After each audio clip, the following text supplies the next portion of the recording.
und herzlich willkommen zur ersten Folge Künstlerinnen-Eck, dem Videopodcast aus der schönen Südsteiermark. Heute mit kleinem Co-Moderator, das ist die Foxy, ein deutscher Spitz. Sie wird hier immer wieder mal durchs Bild laufen, weil sie einfach super neugierig ist. Und das Strickzimmer eigentlich auch ihr Zimmer ist, daher wird sie hier immer wieder auftauchen. So, als erstes vielleicht, was trage ich hier? Das ist der Pullover Fenne von Natascha Hornby. Das Ganze ist eine Sattelschulterkonstruktion mit dieser wunderschönen Linie hier, wo hier entlang zugenommen wird. Die Schulter wird hier nach unten gestrickt. Im oberen Bereich ist das Ganze mit Zopfmuster versehen, im unteren Bereich Colorwork, was das Ganze zu einer genialen Konstruktion macht, da das Zopfmuster mit dem Colorwork bei mir genau die gleiche Maschenprobe hat und ich hier weder Nadel ändern musste und sonstiges. Trage ich sehr gerne, ist schon ein paar Jahre fertig, aber macht immer noch Spaß. Jetzt gleich zu dem, was ich auf den Nadeln habe. Das wäre hier als erstes das Design Desidura. Desidura ist von der Designerin Debbie Maice. Gefunden habe ich das Muster bei Fiber Passion. Das hat hier oben diese wunderschöne Rundpasse mit diesem tollen Muster, wo ich natürlich hoffe nach dem Blocken, dass das nochmal besser aussieht. Die Ärmel mit diesem schönen Rückenbündchen. Unten wird dann auch mit Rückenbündchen abgeschlossen.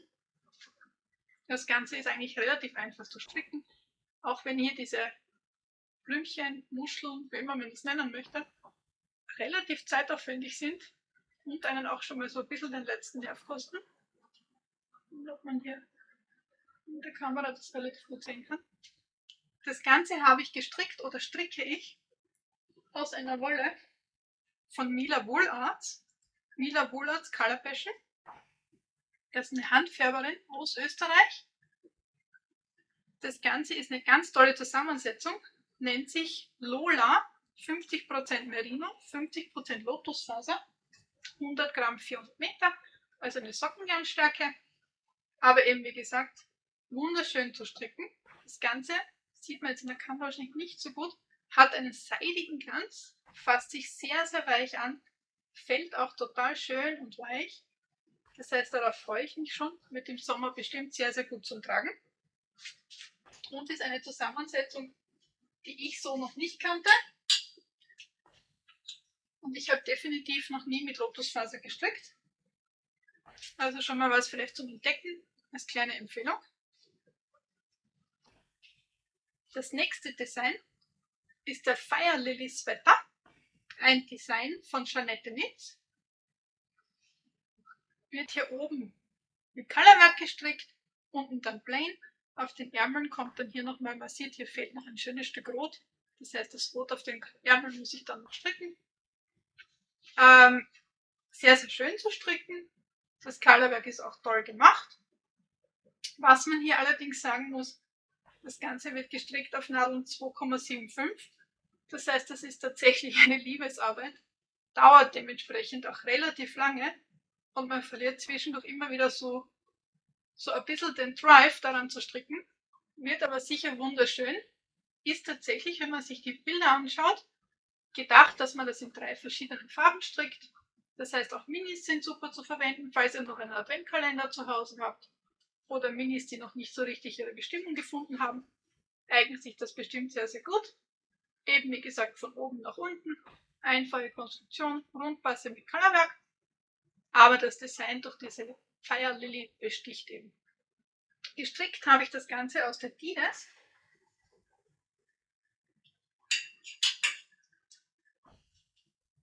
Das ist jetzt zwar eine andere Farbe, aber das gleiche Garn. Und zwar, das ist ein Holstgarn. Nennt sich eben Dides. 50% Wolle, 30% Seide. 50 Gramm, 287 Meter. Ein super schön weiches Garn. Wer vielleicht von Holstgarn die Super Soft kennt, die ja schon etwas rau ist und nicht so wirklich super soft. Das Seidengarn, also die Dides, die ist wirklich weich. Die ist wirklich sehr weich. Kann man auch auf nackter Haut tragen. Also definitiv eine Empfehlung dazu. Dann das nächste auf den Nadeln für mich eine komplette Neuentdeckung. Und zwar, das ist eine Designerin, die ihre Anleitungen in Englisch und in Spanisch verfasst. Ich habe auf ihrer Seite geschaut, viele Anleitungen sind leider nur in Spanisch erhältlich, vielleicht ändert sich das noch. Das ist der Bolivia Slipover West. Ich nenne es jetzt einfach mal Blunder. Das typisch deutsche Wort dafür.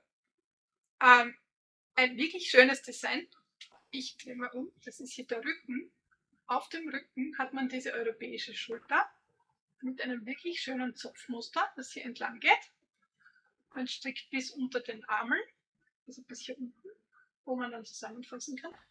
Dann nimmt man für das Vorderteil Maschen auf, hier entlang der Linie, strickt vorne runter. Das ergibt diesen wirklich toll gemachten Halsausschnitt. Dann kommt der Körper, alles wird zusammengefasst, nach unten gestrickt. Ich habe schon mal die Bündchen gemacht. Das sind doppelte Bündchen. Das heißt, das ist ein verschränktes Rückenbündchen, das umgeschlagen wird und innen befestigt. Kann man nähen, kann man anstricken, je nachdem, wie man möchte. Ich habe das schon mal gemacht. Oben und an den Ärmeln. Das Ganze gibt so eine richtig weiche, flauschige Textur. Der Zopf hinten, dann ob man das hier gut sehen kann, der läuft hier rüber, läuft dann tatsächlich hier unten einfach weiter, den Körper entlang. Und durch das Design geht er vorne lang und läuft auch wieder hier runter. Auf der Seite gibt es dann ein Perlenmuster. Wirklich schönes Design, sehr, sehr gelungen. Hat jetzt noch nicht wirklich viele Projekte, hunderte Aufrufe, aber ist vielleicht was für die, die was Neues probieren möchten oder auch kleine Designer unterstützen, ist das vielleicht mal eine nette Idee.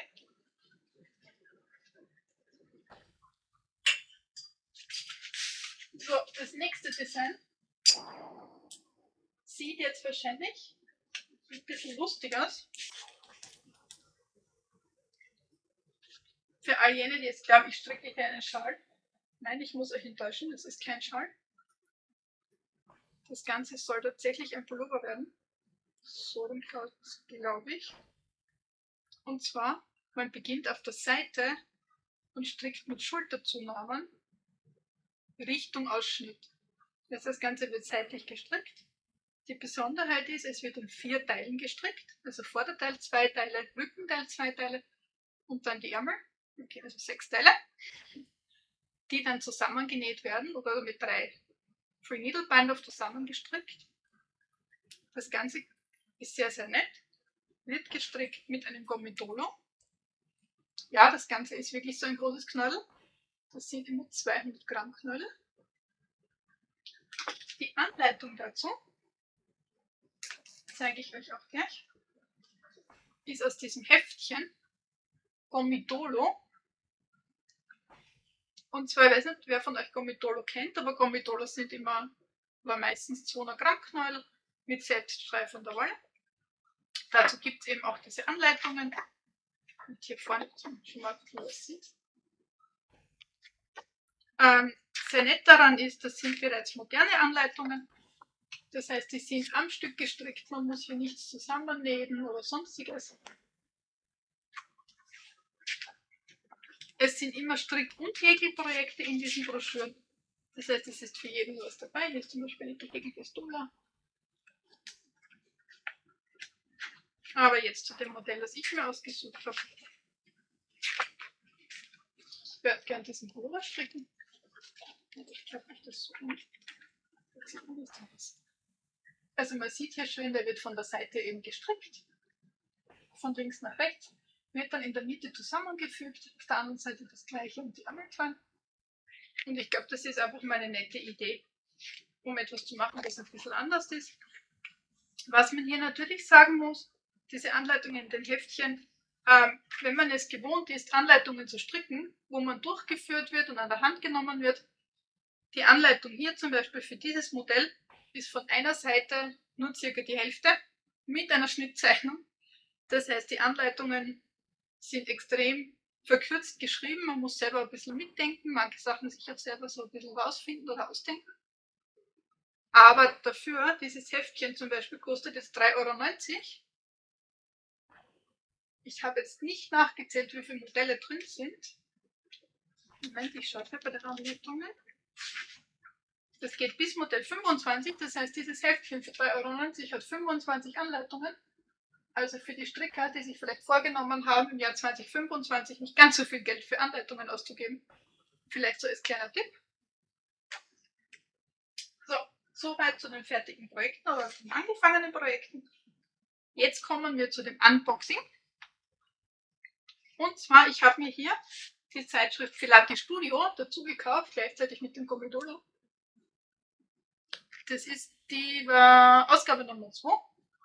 Auch hier wieder, das Heft kostet 7,50 € in Deutschland und Österreich mit 40 Anleitungen.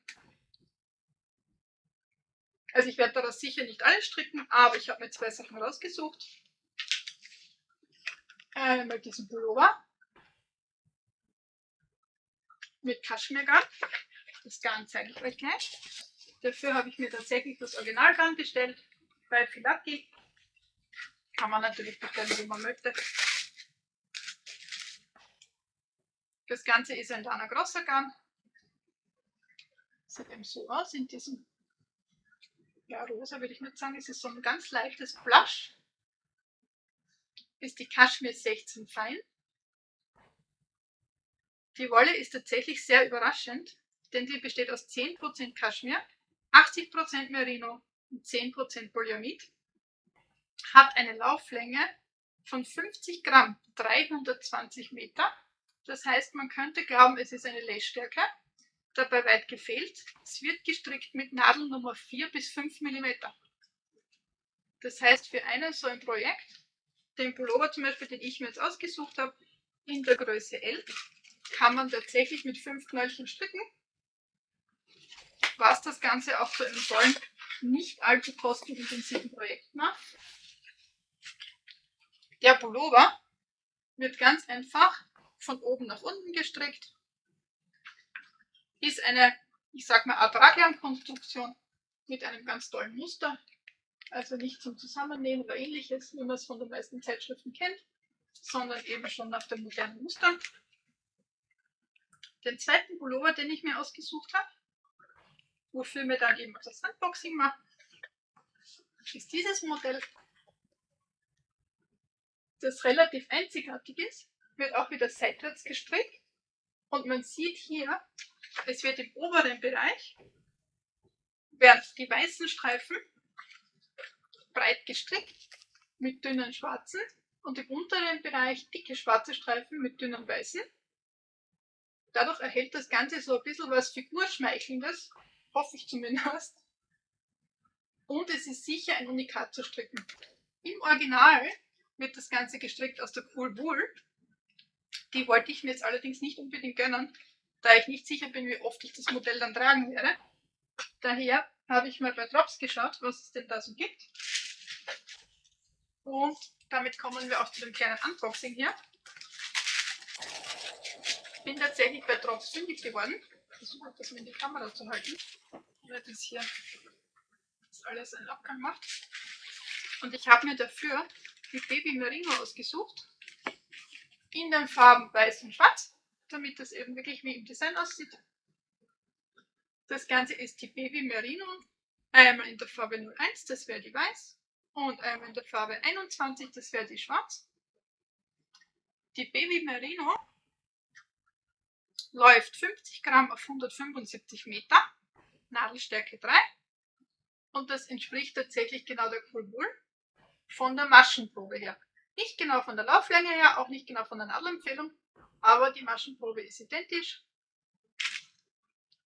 Das heißt, da habe ich mir schwarz und weiß gekauft, natürlich in ausreichenden Mengen. Und weil ich hier auf der Suche war, bin ich genau in den Drops Super Sale gelaufen und habe festgestellt, dass die Drops Fiesta im Angebot war. Die Drops Fiesta ist das neue Dick-Sockengarn. Und zwar, das läuft hier 50 Gramm auf 110 Meter. Wolle und Polyamid. Empfohlen 4 mm. Ist aber dafür, dass es ein Sockengarn ist, wirklich sehr, sehr weich. Daraus möchte ich meinem Mann eine Strickweste machen. Natürlich Männergrößen. Mein Mann ist zwar sehr schlank, aber sehr groß. Das heißt, ich habe hier schon mal 17 Knöllchen bestellt, was die Drops Fiesta wirklich zu einem Schnäppchen macht. und die Weste auch um einiges kostenfreundlicher, als wie wenn man dafür tatsächlich ein intensives und kostenintensives Garn bestellt. Was mir tatsächlich hier aber im Vordergrund stand, es ist eine Sockenwolle, dadurch ist das Ganze Superwash ausgerüstet und ich kann das in der Waschmaschine waschen, damit mein Mann das auch wirklich oft anziehen kann und so anziehen, wie er möchte. Dazu gekauft habe ich mir die Drops Fabel, die hatte ich tatsächlich noch nie, in dieser Farbe Burgunder. Davon habe ich mir auch 400 Gramm geholt. Das ist die Farbe 113, Burgunder, Bordeaux-Rot, wie man sagen möchte. Das ist eigentlich die dünne Schwester dazu. Das heißt, hier haben wir auch wieder Wolle Polyamid, aber in 205 Meter auf 50 Gramm. Sehr, sehr schöne Farbe. Von meinem Empfinden her nicht ganz so weich wie die Fiesta. Woher das auch kommen mag, weil die Zusammensetzung ist gleich. Aber dafür suchen wir noch ein Projekt. So. Das war's soweit für die erste Folge. Ihr findet hier auf dem Kanal Folgen zu, wie sieht es aus mit meinen Handarbeiten, aber auch Step-by-Step-Anleitungen. Später werden hier noch Diskussionsvideos auftauchen. Also ich würde mich freuen, wenn ihr wieder einschaltet und wir uns das nächste Mal sehen. Servus aus Österreich.